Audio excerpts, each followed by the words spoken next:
The incident. The starship Halcyon drifted silently through the inky void, its sleek hull reflecting pinpricks of distant starlight.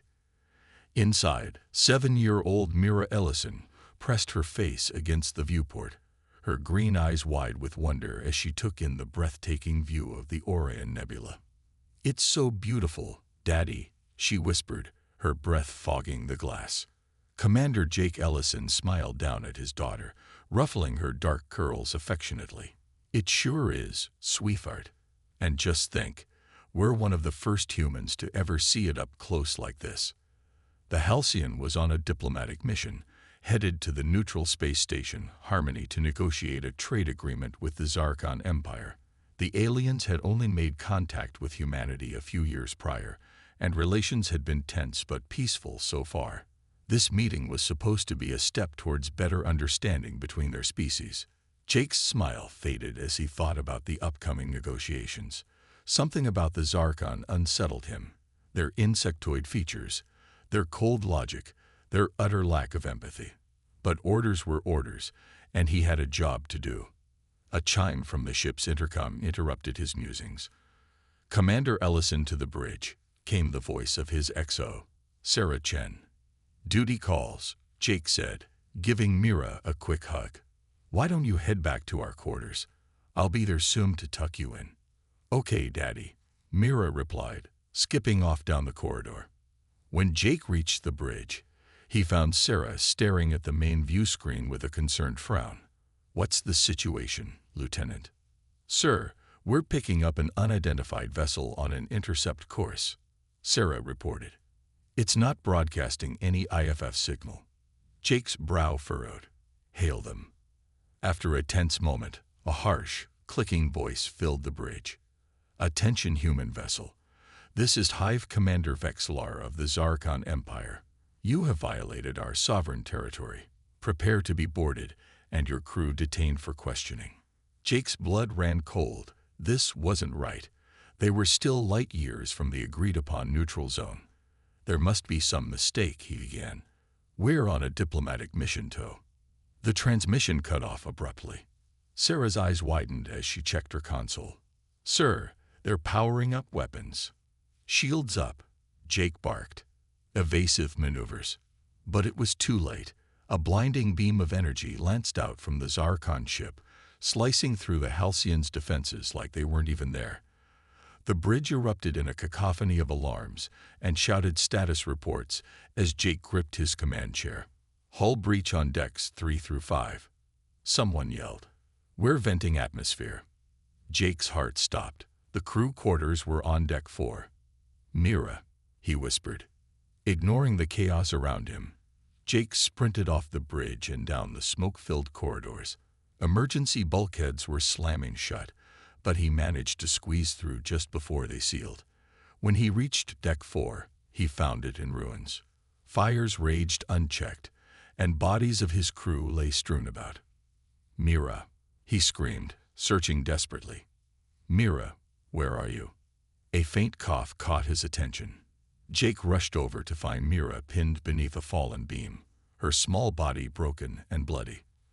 With a surge of adrenaline, he heaved the beam aside and gathered her in his arms. "Daddy," she wheezed, her voice barely audible. "I'm scared." "It's okay, sweetheart," Jake choked out, tears streaming down his face. "Daddy's here. Everything's going to be all right." But even as he said the words, he knew it was a lie. Mira's breathing grew more labored, her skin growing cold and pale. Jake held her close, rocking back and forth as he watched the light fade from her eyes. "No," he sobbed. "Please, no." A thunderous crash shook the ship. Through the haze of smoke and tears, Jake saw towering insectoid forms stalking down the corridor. The Zarkon boarding party had arrived. One of the aliens approached, its mandibles clicking as it regarded Jake and Mira with cold, compound eyes. Without a word, it raised a strange, organic-looking weapon. "Wait," Jake cried. "She's just a child. Please, you can't." The Zarkon fired. Jake screamed as he felt Mira's body disintegrate in his arms, leaving nothing but ash. Something snapped inside Jake Ellison at that moment. The grief and horror transmuted into a white-hot rage unlike anything he had ever experienced. With an animalistic roar, he launched himself at the Zarkon, heedless of the danger. The alien's exoskeleton cracked under Jake's fists as he pummeled it with inhuman strength. He barely registered the searing pain as the other Zarkon opened fire, their energy weapons burning through his flesh. Jake kept fighting until his body gave out, collapsing atop the twitching form of Mira's killer. As darkness closed in around him, Jake's last thoughts were of vengeance. The Zarkon had taken everything from him, and somehow, someway, humanity would make them pay. News of the Halcyon's destruction spread like wildfire across human space. The lone survivor, the badly wounded Jake Ellison, told his story from a hospital bed. The unprovoked attack, the murder of innocents, the casual cruelty of the Zarkon. It ignited a firestorm of outrage. Protests erupted on every human world. People took to the streets, demanding justice for the Halcyon's crew and little Mira Ellison. Political leaders who had advocated for peaceful relations with the Zarkon were forced to resign in disgrace. The Zarkon, for their part, were bewildered by the human response. To them, the destruction of the Halcyon had been a routine enforcement of their territorial claims. The death of a single human larva was inconsequential in their hive mind mentality. But they had gravely miscalculated. They did not understand the depths of human empathy, the strength of our familial bonds, or the terrible fury that could be awakened when those bonds were severed. As Jake Ellison recuperated, he found himself thrust into the spotlight as a symbol of humanity's resolve. His impassioned speeches galvanized public opinion, uniting humanity in a way not seen since the darkest days of the 21st century. They think us weak, Jake thundered to a massive crowd in New York City. They see our compassion as a flaw to be exploited, but they will learn that humanity's greatest strength lies in our ability to feel, to love, to grieve, and yes, to hate those who would harm the innocent. The crowd roared its approval, and similar scenes played out across human space. The clamor for war grew deafening. In the shipyards of Mars and Titan, massive warships were under construction. Weapons research facilities worked around the clock to close the technological gap with the Zarkon. Millions volunteered for military service, driven by a burning desire for payback. The Zarkon observed these preparations with growing alarm. They sent envoys to human space, attempting to negotiate. But it was too late. The die had been cast. 5 years to the day after the Halcyon incident, humanity was ready. A vast armada assembled in orbit around Earth, thousands of ships carrying millions of troops, all united in their determination to bring the fight to the Zarkon. As the fleet prepared to depart, Jake Ellison, now Admiral Ellison, addressed the assembled forces. "Today, we go to war," he said, his voice transmitted to every ship and soldier.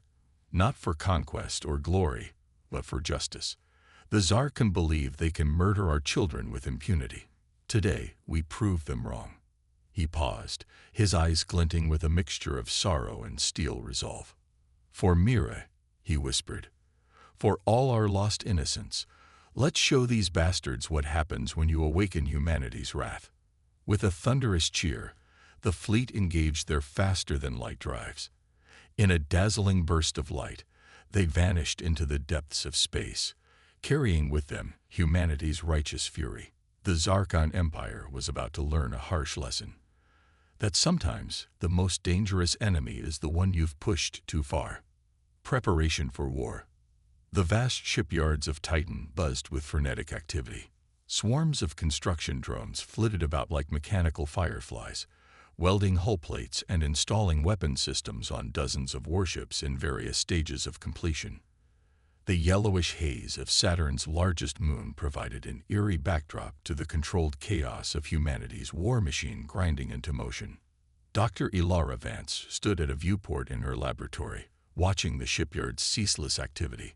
Her reflection stared back at her, a woman in her early 40s with streaks of premature gray in her dark hair, evidence of the crushing workload of the past 5 years. Dr. Vance, A voice called from behind her. The latest test results are in. Ilara turned to face her assistant, a young prodigy named Jen. And? She asked, trying to keep the desperate hope out of her voice. Jen's face broke into a wide grin. It works. The quantum entanglement drive is stable. Ilara let out a breath she didn't realize she'd been holding. This was the breakthrough they'd been working towards for years, a propulsion system that could match and potentially exceed Zarkon capabilities. Alert Admiral Ellison, she said, her mind already racing with the implications. Tell him Project Icarus is ready for field deployment. As Jen hurried off, Ilara turned back to the viewport. She placed a hand on the cool glass, her eyes fixed on the massive dreadnought taking shape in the distance. Soon, that ship and others like it would carry humanity's vengeance to the stars. "This is for you, Mira," she whispered. Ilara had never met the little girl whose death had sparked this war. But like millions of others, she had been deeply affected by the tragedy.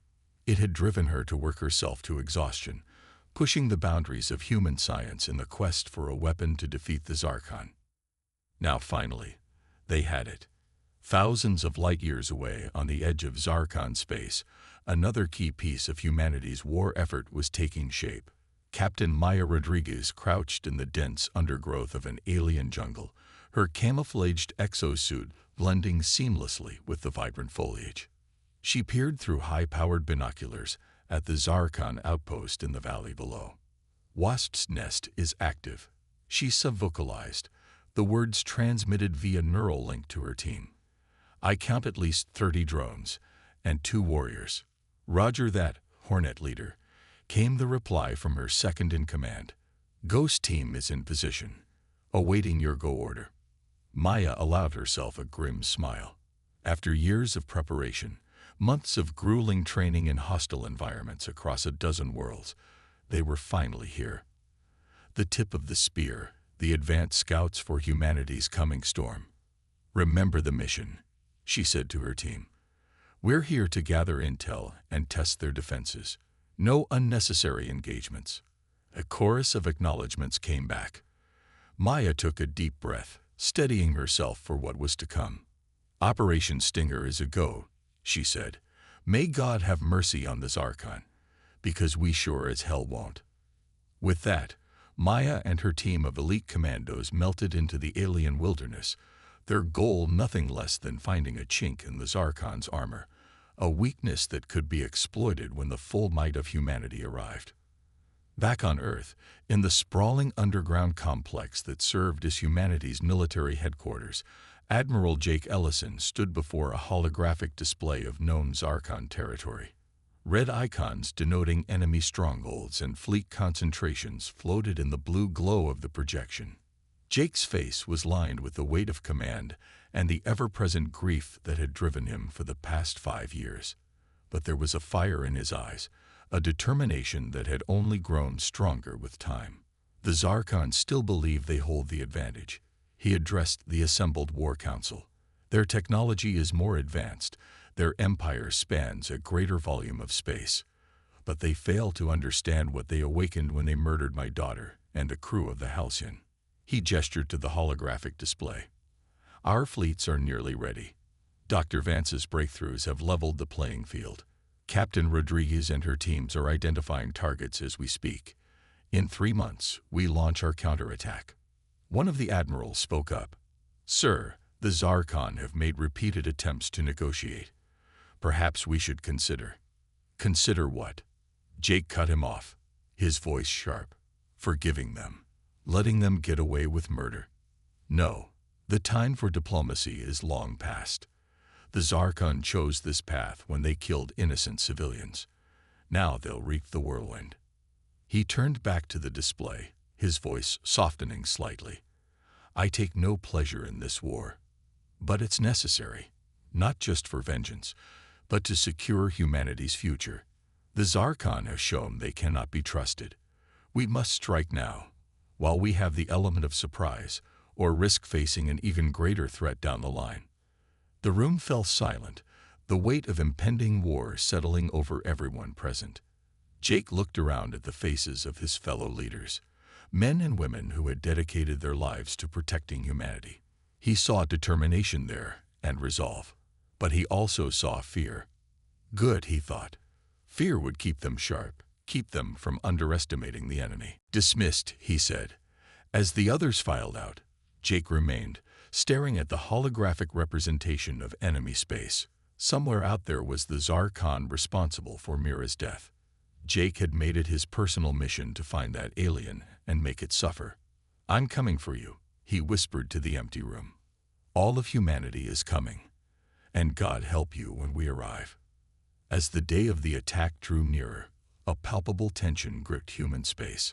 Civilian news networks broadcasted round-the-clock coverage of war preparations. Mandatory draft notices went out, calling up millions to support the war effort. In schools, children learned about Tsar Khan weaknesses and practiced emergency drills in case of alien attack.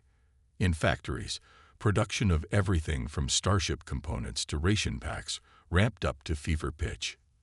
The Tsar Khan, for their part, seemed to finally grasp the severity of the situation. Their diplomatic overtures became increasingly frantic, offering reparations and territorial concessions. But it was too little, too late. Humanity had committed to this course, and there would be no turning back. In orbital shipyards across the solar system, the final touches were being put on humanity's war fleet. Gleaming battleships and carriers took their place in precise formation, their weapons primed and crews ready. Dr. Ilara Vance supervised the installation of the quantum entanglement drives on the flagship, christened the HSS Vengeance. As she watched the massive engine core pulsing with barely contained energy, she felt a mixture of pride and apprehension. "What have we created?" she murmured. "The key to our survival," came a voice from behind her.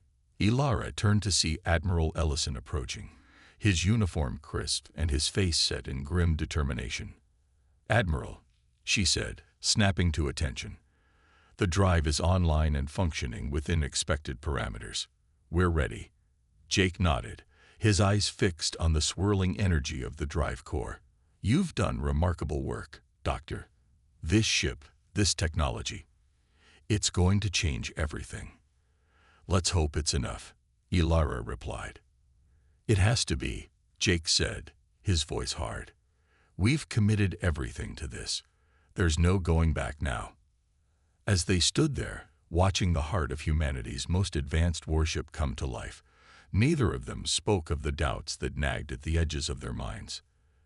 The enormity of what they were about to unleash, the lives that would be lost.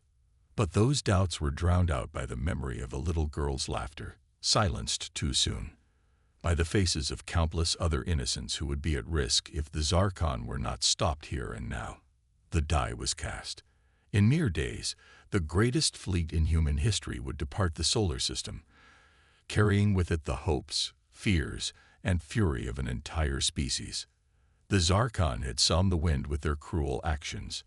Now they would reap the whirlwind of humanity's vengeance. The first strike. The vast expanse of space rippled and tore as hundreds of human warships emerged from quantum tunnels on the outskirts of the Tsar Khan-controlled Epsilon Eridani system. At the head of the fleet, the HSS Vengeance blazed into real space, its massive form dwarfing the other vessels. On the bridge, Admiral Jake Ellison gripped the arms of his command chair, his knuckles white. 5 years of preparation had led to this moment. Now, it was time to see if humanity's gambit would pay off. "Status report," he barked. His XO, Commander Sarah Chen, the sane woman who had served with him on the ill-fated Halcyon, responded crisply. "All ships present and accounted for, sir. No detection from Zarkon sensors yet. We've achieved complete tactical surprise." Jake allowed himself a grim smile. The quantum entanglement drive had worked perfectly, allowing them to bypass the Zarkon's outer defenses undetected. Now they were deep in enemy territory, poised to strike at a key military installation. "Launch fighters," Jake ordered. "Have the carriers move into position for planetary assault. I want boots on the ground within the hour." As the bridge erupted into a flurry of activity, Jake's thoughts turned to the Zarkon. Were they feeling fear right now? Did they even understand the concept? They were about to learn. On the planet's surface, Captain Maya Rodriguez and her team of commandos were already in motion. They had infiltrated weeks earlier, gathering intelligence and sabotaging key defense systems. Now, as the first wave of human dropships screamed through the atmosphere, Maya led her team towards their primary target, the Zarkon's central command node. Remember, she sub-vocalized to her squad as they moved through the alien city's shadows. We're not here for revenge. We're here to end this war as quickly as possible. But even as she said it, Maya felt the burning anger that had driven her for years. The images of Mira Ellison and the other victims of Zarkon aggression that had been seared into every human's mind. It was hard not to make this personal. High above, the space battle was unfolding with shocking speed. The Zarkon, caught completely off guard, scrambled to mount a defense. But the humans pressed their advantage ruthlessly. Dr. Ilara Vance stood at a console on the Vengeance's bridge, monitoring the performance of the new quantum weapons. Her eyes widened as she saw the results. "Admiral," she called out, "the phase disruptors are exceeding all projections. Zarkon shields are collapsing faster than anticipated." Jake nodded, his eyes fixed on the tactical display. "Push the attack. I want their orbital defenses neutralized in the next 10 minutes. As he watched, human fighters swarmed around the larger Zarkon vessels, their advanced targeting systems allowing them to strike with surgical precision. Explosions blossomed in the void as ship after ship succumbed to the onslaught. But the Zarkon were not a spacefaring empire for nothing. As the initial shock wore off, they began to rally. A massive battlecruiser, easily twice the size of the Vengeance, emerged from the far side of the planet. "New contact," Sarah shouted. "Sir, it's huge." Jake's eyes narrowed as he studied the newcomer. This must be one of the Zarkon's legendary high ships, capable of coordinating entire fleets with their advanced neural networks. "All ships, focus fire on that battlecruiser," he ordered. "Don't let it get its bearings." The space around the hive ship lit up as hundreds of human vessels unleashed their fury. But the massive alien vessel's shields held, flickering but not failing under the barrage. Then, with a speed that belied its size, the hive ship returned fire. Lances of searing energy sliced through space, catching several human ships unprepared. Jake watched in horror as they were vaporized instantly. "Evasive maneuvers," he shouted. "Bring us about for another attack run." As the battle raged in orbit, Maya and her team had reached their objective. The Zarkon Command Center loomed before them, a twisted spire of alien architecture that pulsed with an eerie bioluminescence. "Charges set," one of her squad reported, ready to blow the main entrance under command. Maya took a deep breath, steeling herself for what was to come. "Do it." The explosion ripped through the relative quiet, and Maya's team surged forward through the smoke and debris. They encountered fierce resistance immediately, Zarkon warriors emerging from side passages with weapons blazing. The commandos' training paid off as they moved with practiced precision, their own weapons cutting down the insectoid aliens with ruthless efficiency. But the Zarkon kept coming, wave after wave of them, driven by some unseen force. "Push forward," Maya shouted over the din of battle. "We need to reach the central chamber." As they fought their way deeper into the complex, Maya couldn't shake the feeling that something was wrong. The Zarkon's movements seemed almost desperate, as if they were protecting something of vital importance. Back in orbit, the tide of battle had shifted. The human fleet, for all its advanced technology, was being slowly pushed back by the sheer firepower of the high ship. Jake gritted his teeth as damage reports flooded in from all quarters. "Sir," Sarah said, her voice tight, "we can't sustain this level of losses. We need to withdraw and regroup." Jake shook his head vehemently. "No, we've come too far to turn back now. Prepare to bring the Vengeance alongside that monster.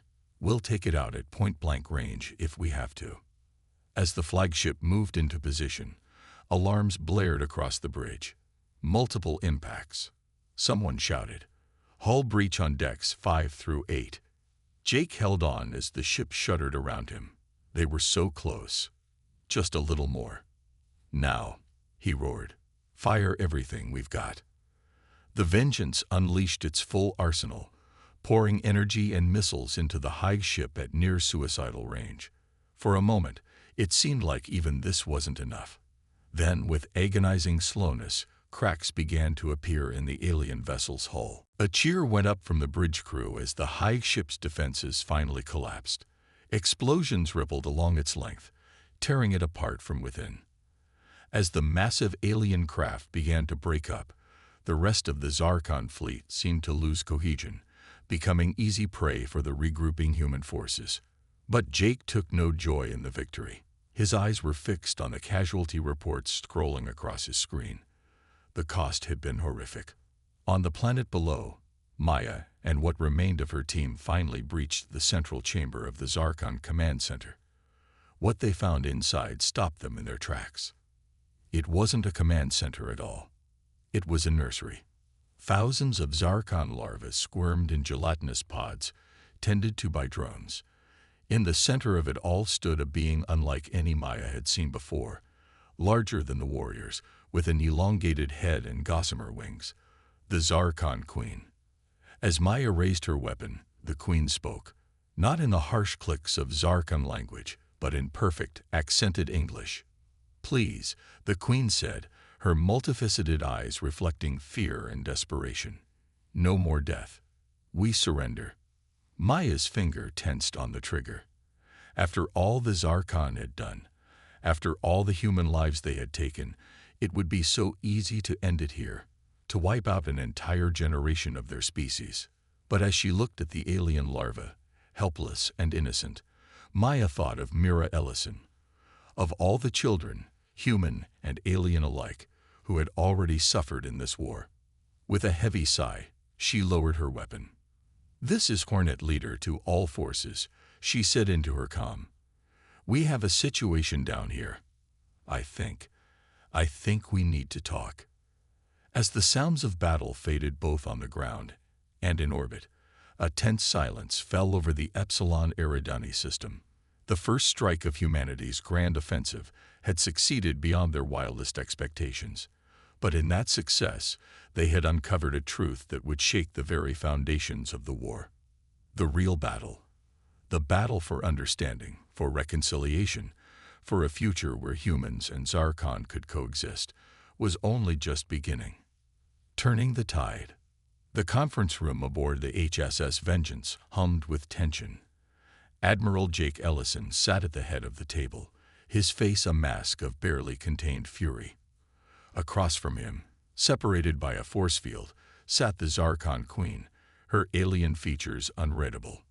Captain Maya Rodriguez stood at attention nearby, her report on the ground assault still ringing in the ears of all present. The revelation of the Zarkon nursery had thrown the entire human war effort into chaos. "Let me get this straight," Jake said, his voice dangerously quiet. "You claim that the attack on the Halcyon, the murder of my daughter and countless other innocents, was all a misunderstanding." The Queen's antennae twitched, a gesture that Dr. Ilara Vance, seated to Jake's right, had come to recognize as a sign of distress. "It was a tragic error," the Queen replied, her words translated by the ship's eye. "The commander of that patrol ship misinterpreted your vessel's presence as an act of aggression. In our society, the young are sacred. The thought of intentionally harming a larva is incomprehensible." Jake slammed his fist on the table. "Incomprehensible. You disintegrated a child in her father's arms." The Queen's compound eyes seemed to shimmer. "And for that, there can be no adequate apology. We have been trying to communicate our remorse, to make amends. But your species' response, we did not understand. We thought you sought to eradicate us entirely." A heavy silence fell over the room. Maya cleared her throat. "Sir, if I may, what I saw in that nursery, the way they'd fought to protect it, I believe the Queen is telling the truth." Jake turned to Ilara. Doctor, your thoughts. Ilara leaned forward, her scientific curiosity warring with 5 years of pent-up anger. From what we've learned of Zarkon biology and society, it's plausible. Their hive-based social structure is so alien to us. What we saw as callous disregard for life might have been cultural miscommunication on a catastrophic scale. Jake stood abruptly, pacing the length of the conference room. The weight of command, of the lives lost in this war, pressed down on him like a physical force. Even if what you say is true, he said finally, addressing the Queen, how can we trust you? How can we be sure this isn't some ploy? The Queen's next words shocked everyone present. Take me to your homeworld. Let me stand trial before your people for the crimes committed against you. I offer myself as surety for a ceasefire. The room erupted into chaos, arguments flying back and forth. Jake raised a hand, silencing them all. I need to confer with Earth Command, he said. You'll remain under guard until a decision is reached. As the Zarkon Queen was escorted out, Jake turned to his officers. I want options on my desk in 2 hours. All of them. From full withdrawal to pressing the attack. We're at a crossroads, people. Let's make damn sure we choose the right path. The news of the Zarkon Queen's offer spread through the fleet like wildfire.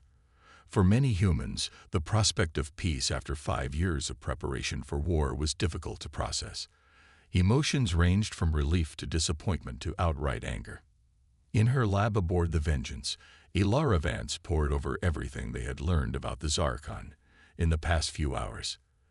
The complexity of their society, the nuances of their language and gestures, so much had been lost in translation. We were so focused on vengeance, she murmured to herself. We never stopped to truly understand. A knock at the door interrupted her musings. It was Maya. Doctor, the commando said, stepping inside. I can't shake the feeling that we're on the verge of making a terrible mistake, if we don't take this chance for peace. Ilara nodded. I know, but it's not our decision to make. Admiral Ellison has been through hell, Maya finished. We all have, but we can't let grief drive us to genocide.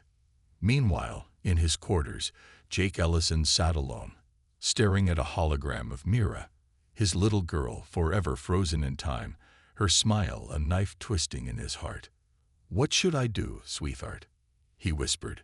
How can I let them go unpunished? How can I dishonor your memory? But as he looked at Mira's innocent face, a small voice in the back of his mind whispered, what would she want? Would she want her death to lead to the destruction of an entire species? Or would she want it to be the catalyst for understanding, for peace? The comm on his desk chirped. Sir, came Sarah's voice. We're receiving a transmission from Earth Command.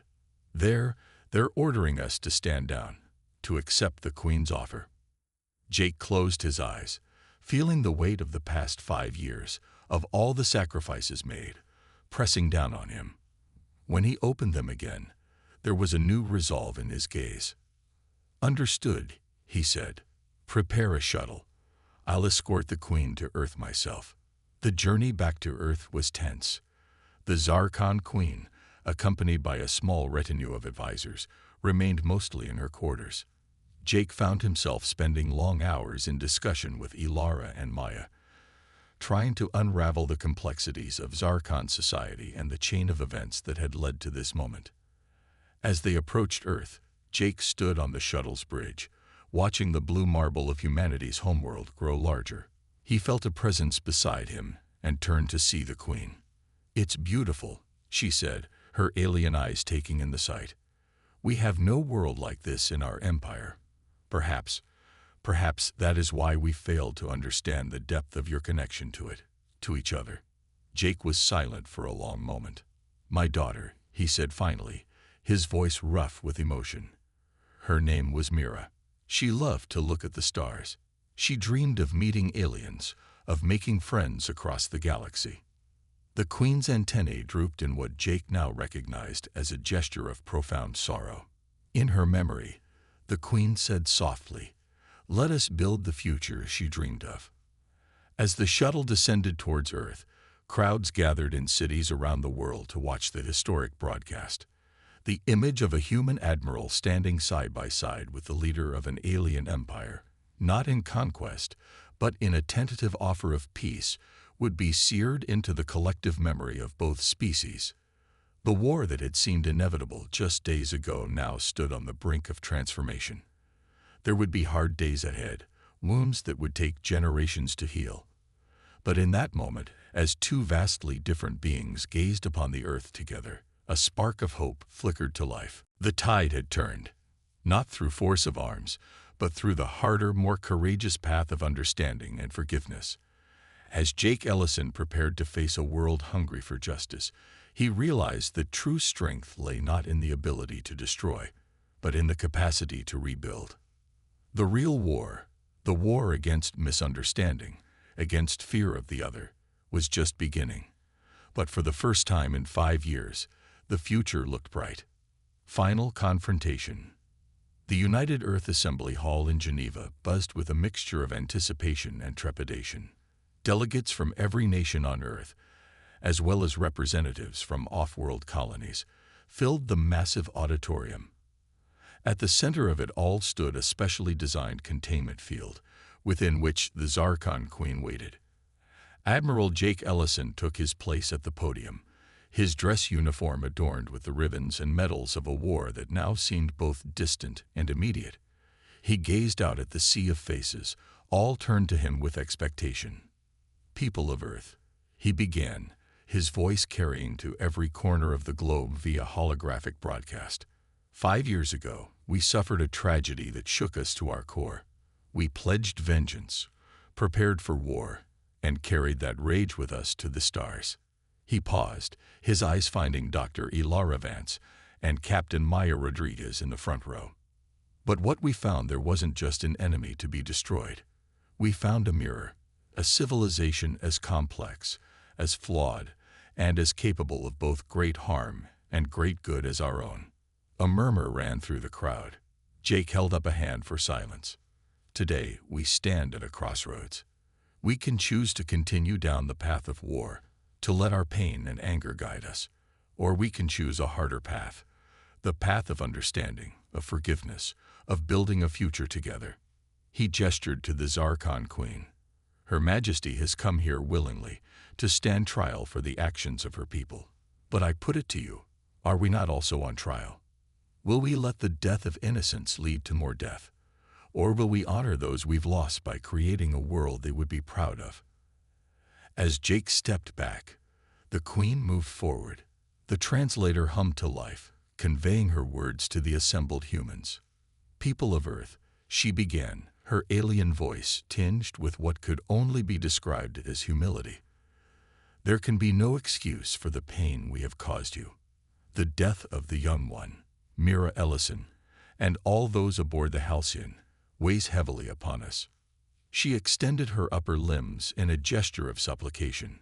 "We offer not just our apologies, but our commitment to make amends. Let us work together to ensure that no such tragedy ever occurs again." The hall erupted into a cacophony of voices. Some called for justice, for punishment. Others argued for peace, for a new beginning. The debate raged for hours, with impassioned speeches from both sides. As the arguments reached a fever pitch, a small figure made her way to the podium. It was Sarah Chen, Jake's former XO from the Halcyon. "I lost friends that day," she said, her voice quiet but firm. "I've carried that loss with me every day since, but I also seen the cost of war, the price paid in blood and pain on both sides." She looked directly at the Zarkon Queen. "I can't forget, but I can forgive. For the sake of all our children, human and Zarkon alike, I choose peace." A hush fell over the assembly. Then, slowly, applause began to build. It swelled into a thunderous ovation, a cathartic release of 5 years of pent-up emotion. In the days that followed, negotiations began in earnest. The path forward was neither easy nor straightforward. There were setbacks, moments of tension when old wounds threatened to reopen. But step by step, human and Zarkon worked together. Cultural exchange programs were established. Joint scientific ventures were launched. Slowly, the fear and mistrust began to fade, replaced by curiosity and even friendship. 1 year after the Geneva Assembly, Jake Ellison stood on the bridge of a new ship, the HSS Mira, named in honor of his daughter. But this was no warship. It was an exploration vessel, crewed by both humans and Zarkon, embarking on a mission to chart unknown regions of space. Beside him stood Dr. Ilara Vance, now the head of a joint xenobiology research team. Captain Maya Rodriguez had taken command of a mixed human-Zarkon security force, tasked with protecting the fledgling alliance. As the Mira prepared to depart, Jake received one final transmission. It was from Earth, showing the dedication of a new memorial. At its center stood two figures, a human child and a Zarkon larva, their limbs intertwined in a gesture of friendship. Jake felt a lump in his throat as he read the inscription. In memory of those lost, in hope for those yet to come. Admiral, his Zarkon first officer chittered. We're ready to depart. Jake nodded, turning his gaze to the stars ahead. Take us out, he said. Let's see what's out there. As the Mira engaged its quantum drive, Jake felt a sense of peace he hadn't known in years. The final confrontation hadn't been won with weapons or warfare. It had been won in hearts and minds, with courage and compassion. Mira would have been proud, he thought. And for the first time in a long time, Jake Ellison smiled. The Mira streaked into the unknown, carrying with it the hopes and dreams of two species once divided by tragedy, now united in the greatest adventure of all, forging a future together among the stars. As the ship disappeared into the quantum tunnel, a new chapter in galactic history began. The story of the Halcyon and the war that followed would be told for generations, but it would be remembered not as a tale of vengeance, but as the crucible in which a lasting peace was forged. In the end, humanity had indeed unleashed hell upon the Zarkon, not through fire and fury, but through the unstoppable power of understanding, forgiveness, and hope. The universe, vast and mysterious, awaited. And for the first time, humans and Zarkon would face its wonders and its challenges together. End of story.